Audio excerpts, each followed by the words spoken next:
ஐயனார் துணை அடுத்த வர எபிசோடில் பார்த்திங்க அப்படின்னா, நிலாவும் சோழன் வந்து எங்களுக்கு டிவோர்ஸ் வேணும் அப்படின்னு சொல்லிட்டு ஒரு அட்வொகேட் கிட்ட போயிட்டு சொல்லி 2 பேரும் மியூச்சுவலாக வந்து ஒரு டாக்குமெண்ட்டில் சைன் போட்டு வந்திருப்பாங்க. அதனால் பார்த்திங்க அப்படின்னா, சோழனுக்கு வந்து அந்த அட்வொகேட் கால் பண்ணி, இந்த மாதிரி நீங்கள் 2 பேரும் வர முடியுமா? இந்த மாதிரி அதுக்கு அப்ளை பண்ணணும், கோர்ட்டுக்கு போகணும் அப்படின்லாம் சொல்லிட்டு கூப்பிட்றாங்க.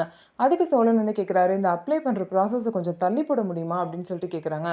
அதுக்கு அந்த அட்வொகேட் சொல்கிறாங்க, என்ன சொல்கிறீங்க? நீங்கள் 2 பேரும் தானே வந்து சைன் போட்டீங்க. இப்போ இப்படி சொல்கிறீங்க?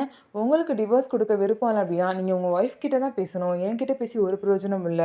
அப்படின்னு அட்வொகேட் சொன்னனால, சரி அப்படின்னு சொல்லிட்டு சோழனும் என்ன முடிவு பண்ணியிருக்காங்க அப்படின்னா, போய் சோழன் வந்து சேரன் கிட்ட போய் பேசுகிறாங்க. இந்த மாதிரி இதுக்கு மேலே நான் வெயிட் பண்ணுறதா தெரில.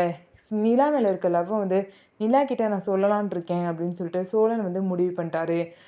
சோழன் வந்து நிலா கிட்ட அவர் லவ்வை சொல்லும் போது நிலாவோட ரியாக்ஷன் என்னவா இருக்கும்? என்னென்னலாம் பேச போகிறாங்க? அப்படிங்கிறத நம்ம வெயிட் பண்ணி பார்க்கலாம். நம்ம வீடியோ உங்களுக்கு பிடிச்சிருந்தா நம்ம வீடியோவை லைக் பண்ணிக்கோங்க. மறக்காமல் நம்மளோட சேனலை சப்ஸ்கிரைப் பண்ணிவிட்டு பாருங்கள்.